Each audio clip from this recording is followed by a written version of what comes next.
आता है? जैसे कि कार्य है, हमको वृद्धा पेंशन है और विधवा पेंशन, दिव्यांग पेंशन है और गांव के सारे काम जो सरकार कहेगा वो हमको करना होगा। जैसे कि सफाई कर्मियों का विवरण है, उनके आते हैं कि नहीं आते हैं, उसका सारा कार्य, परिवार रजिस्टर की नकल निकालना है, ये सारा काम और जितने भी ऑपरेटिंग काम हैं गाँव के सब कुछ किए जाएंगे। इस समय उत्तर प्रदेश में योगी आदित्यनाथ की सरकार है और योगी आदित्यनाथ जी का कहना है कि उत्तर प्रदेश में राम राज्य चल रहा है। लेकिन ये कैसा राम राज्य है जहां पर पात्र होते हुए भी प्रधानमंत्री आवास नहीं मिल रहा है और जो अपात्र हैं उनको 2-2 प्रधानमंत्री आवास मिलता है।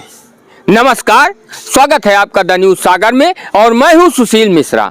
इस समय हम मौजूद हैं उत्तर प्रदेश के कौशाम्बी जनपद के सिराथू विधानसभा के तरसौरा ग्राम सभा में। ये कड़ा ब्लॉक क्षेत्र में आता है। हम जिस जगह पर मौजूद हैं ये सुभाष पटेल का घर है। आप देख सकते हैं ये इनकी गृहस्थी है और इनका जो कच्चा मकान है देख ले सामने, ये गिर चुका है लगभग 2 साल पहले। 2 साल से ये अपने परिवार के साथ इस जो छप्पर है इसी में रह रहे हैं। बारिश हो, सर्दी हो, गर्मी हो, हर मौसम में इसी छप्पर के नीचे रह रहे हैं। लेकिन यहाँ के जो प्रधान जी हैं उनको ये प्रधानमंत्री आवास के लिए पात्र दिखाई नहीं देते, इसलिए आज तक इनको प्रधानमंत्री आवास नहीं मिल पाया है। संयोग से सुभाष पटेल जी के घर जब हम आ रहे थे तो हमको रास्ते में प्रधान जी मिले और हमने इनका एड्रेस जब उनसे पूछा तो उन्होंने कहा कि इनका प्रधानमंत्री आवास के लिए जो है सूची में नाम पड़ चुका है, जब आएगी तो प्रधानमंत्री आवास इनको मिल जाएगा। लेकिन प्रधान जी से एक सवाल है कि इसके पहले भी इनकी माताजी प्रधान थी और जो है यही प्रधानी करते थे वर्तमान प्रधान जी, लेकिन क्या तब ये पात्र नहीं थे जो अब इनको प्रधानमंत्री आवास की सूची में इनका नाम डाला गया है? तो पिछली प्रधानी में क्यों नहीं इनका नाम सूची में डाला गया और इनको क्यों प्रधानमंत्री आवास नहीं मिला? बारिश ज़्यादा होती है जिस दिन, बारिश का इस समय कंटिन्यू बरसात हो रही है, पूरे उत्तर प्रदेश में हो रही है। आप देख लीजिए ये प्रधानमंत्री द्वारा शौचालय बनवाया गया था और इसमें इनका चूल्हा जलता है। आप देख सकते हैं शौचालय में भोजन बनाने के लिए यह परिवार मजबूर है। और मीडिया में जब खबर आती है तो यहाँ के जो वीडियो साहब हैं कल आके उन्होंने यहाँ पर निरीक्षण किया और जो है सुभाष पटेल से मुलाकात की, इनके परिवार से मिले और आश्वासन दिया कि आपको प्रधानमंत्री आवास जैसे ही आएगा सूची में आपका नाम पड़ा है और आपको मिल जाएगा। लेकिन वीडियो साहब से हम पूछना चाहते हैं कि क्या इसके पहले ये पात्र नहीं थे? पत्रकारों ने जब खबर चलाई तब आप आकर इस गांव का निरीक्षण करते हैं और आपको सुभाष पटेल पात्र दिखाई देते हैं, तो इसके पहले क्या आप लोग सो रहे थे? जो प्रधानमंत्री आवास यहाँ पर हमको जानकारी मिली कि जो प्रधानमंत्री आवास यहाँ पर कई ऐसे लोगों को, अपात्र लोगों को मिला है जिनके पास पहले से ही पक्का मकान है और जब प्रधानमंत्री आवास उनको मिला है प्रधानमंत्री आवास को दूसरी मंजिल बना लिया है। प्रधान जी अपने खास लोगों को प्रधानमंत्री आवास देते हैं और सुभाष भाई को आज तक प्रधान जी पात्र नहीं समझते हैं, जिसके कारण इनको प्रधानमंत्री आवास नहीं मिल पाया। ये बताइए आपने प्रधानमंत्री आवास के लिए प्रधान जी से कब कहा? हमने कहा सर पर साल 2 साल हो गए कहे, लेकिन उन्होंने यही कहा कि हम नहीं देंगे, अभी हमारे सरकार के अभी बजट नहीं है, मोदी और योगी जी के पास अभी बजट नहीं है। ऐसा हमको जवाब दिया, हमने फिर नहीं कहा।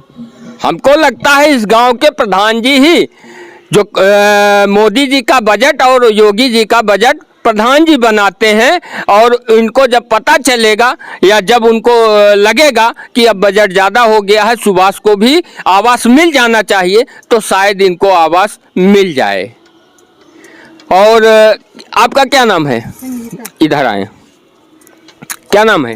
संगीता। ये बताएं, बारिश होती है तो कैसे रहती हैं आप अपने बच्चों के साथ यहाँ पर? बच्चों के साथ रहते हैं, हम भीजते हैं। हाँ। अब आपको दिखाते हैं, इनका यही जो छप्पर पड़ा है और 2 तखत है। सामने देख लीजिए, इधर भी चूल्हा है।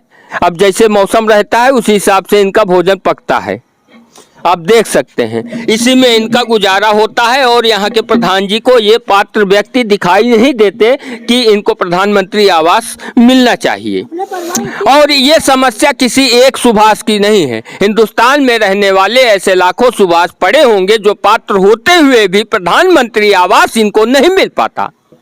क्यों? जो गांव का प्रधान होता है, अगर उसके ये जो है प्रिय नहीं है, अगर इन्होंने प्रधान जी को वोट नहीं दिया है तो इनको प्रधानमंत्री आवास नहीं मिलेगा। चाहे गरीबी काटते काटते ये मर जाएं, लेकिन प्रधानमंत्री आवास पाने के लिए पात्र नहीं होंगे। फिर आपकी स्थिति ये होगी, आपका मकान ऐसे ही गिरा होगा और आप छप्पर के नीचे अपने परिवार के संग गुजारा करने को मजबूर हैं, क्योंकि यही सिस्टम है और यही भ्रष्टाचार है। ये अधिकारी हो, अब कोई पत्रकार किसी की खबर छापता है तो अधिकारी दौड़कर अपने ऑफिस से आकर निरीक्षण करते हैं और आश्वासन देते हैं। तो इसके पहले आप अपनी जिम्मेदारियों से क्यों विमुख थे? क्या आपको नहीं पता है? लेखपाल भी आए, देख कर चले गए। कब आए लेखपाल? पर साल आए थे। लेखपाल आए, लिख के चले गए, बोले तुमको योजना मिलेगी, लेकिन कोई सुनवाई नहीं हुआ जी, नहीं दिया, कुछ भी नहीं दिया। हाँ, अब देखने वाली बात यह है। और एक बात बता दे, सिराथू विधानसभा ये वही विधानसभा है उत्तर प्रदेश के डिप्टी सीएम केशव प्रसाद मौर्य का। इसी विधानसभा में उनका जन्म हुआ है। और इस समय वर्तमान में समाजवादी पार्टी और अपना दल कमेरावादी से पल्लवी पटेल यहाँ की विधायक हैं। ये तरसौरा ग्राम सभा के एक और आप देख लीजिए, छप्पर डालकर रहने को मजबूर हैं। और सामने आप देख लीजिए, ग्राम सभा की मिनी सचिवालय है और यहाँ से पूरे ग्राम सभा का विकास की रूपरेखा तय होती है। ग्राम सभा सचिवालय के सामने ही ये कुरिया डालकर रह रहे हैं भाई साहब। और प्रधान जी यहाँ आते हैं, लेकिन प्रधान जी को इनकी तकलीफ नहीं दिखाई देती। पत्रकार के द्वारा सुभाष पटेल के घर की जब खबर चलाई गई तो यहाँ के जो वीडियो थे वो आए और सुभाष पटेल के घर का निरीक्षण किया और उनको आश्वासन दिया। लेकिन इस ग्राम सभा में कम से कम 10 परिवार ऐसे हैं जो झोपड़पट्टी डालकर झोपड़ी डालकर रहने को मजबूर हैं, जिनके पास उनकी इतनी इनकम नहीं है कि अपने लिए एक पक्की छत का निर्माण करा सके। लेकिन ग्राम प्रधान जी को ये दिखाई नहीं देता। और प्रधान जी, इसके पहले उनकी माताजी प्रधान थी यहाँ से, इस ग्राम सभा से। और इस समय वर्तमान समय में प्रधान जी खुद प्रधान हैं। क्या नाम है आपके प्रधान जी का? प्रधान का क्या नाम है? बलराम पटेल यहाँ के प्रधान हैं वर्तमान समय में। और इसके पहले उनकी माताजी प्रधान थी। उसके बाद भी इन लोगों की तकलीफ प्रधान जी को नहीं दिखाई देती। प्रधान जी का कहना है कि सूची में नाम डाल दिया गया है, अब जैसे ही प्रधानमंत्री आवास आएगा इन लोगों को प्रधानमंत्री आवास मिल जाएगा। लेकिन मेरा सीधा सवाल है प्रधान जी से कि जब आपकी माता जी यहाँ से प्रधान थी तो आपको क्यों नहीं दिखाई दिया कि इनके पास एक पक्का छत नहीं है, पक्की छत नहीं है और ये पात्र हैं, इनको प्रधानमंत्री आवास मिलना चाहिए। तो पिछले 5 साल के कार्यकाल में प्रधान जी आपने क्या किया? इन लोगों को आवास क्यों नहीं दिया? अब आप लोगों को तरसौरा ग्राम सभा की मिनी सचिवालय दिखाते हैं। सचिवालय में जो ऑपरेटर हैं हमको ये मिले हैं, क्या नाम होगा? पार्वती जी, आप भी पटेल हैं? क्योंकि इस ग्राम सभा में पटेलों की संख्या ज्यादा है। प्रधान जी भी पटेल हैं। तो आप ये बताएं कि क्या ये पात्र नहीं है प्रधानमंत्री आवास के लिए? पात्र हैं। तो जब इसके पहले पिछले प्रधानी के कार्यकाल में प्रधान जी की माता जी प्रधान थी तो क्या इनको नहीं मिलना चाहिए था? मिलना चाहिए था। तो कहीं ना कहीं इनकी अनदेखी की गई कि नहीं की गई?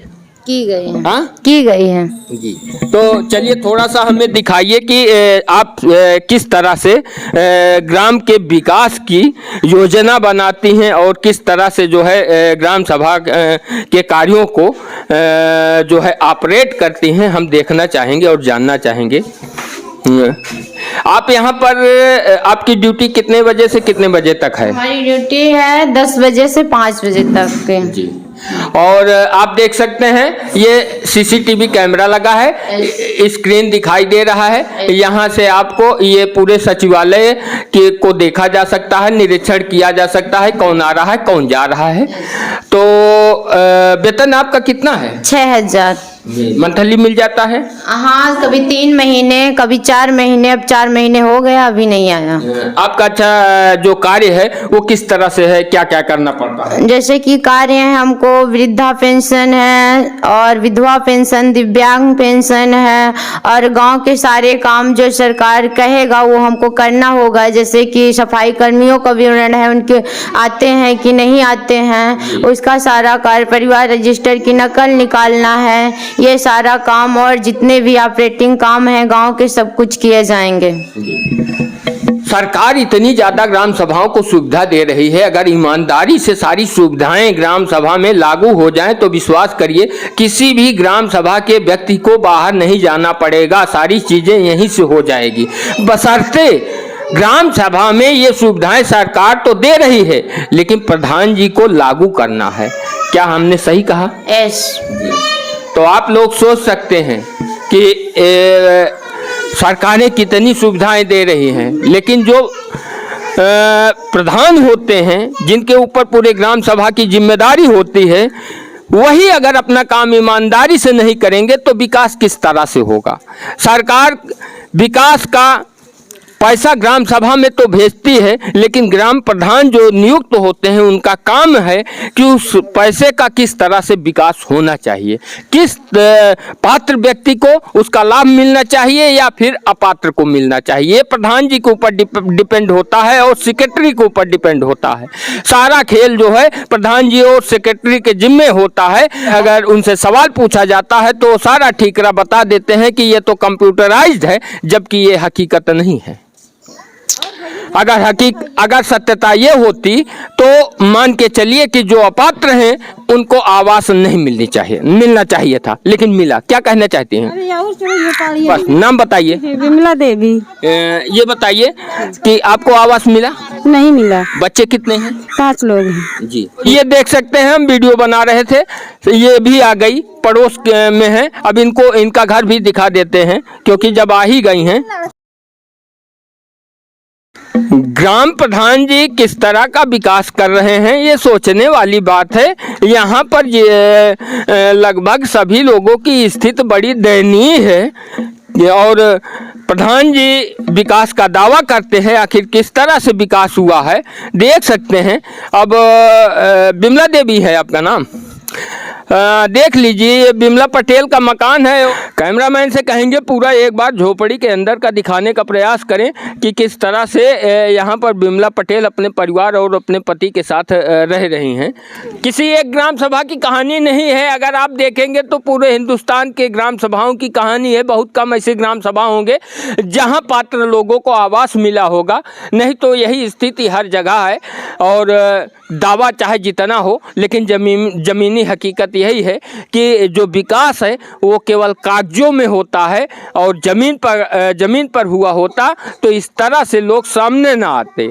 अब आप लोग सोचिए और इस पर क्या सोचना है आप लोगों का कमेंट करके ज़रूर बताएं।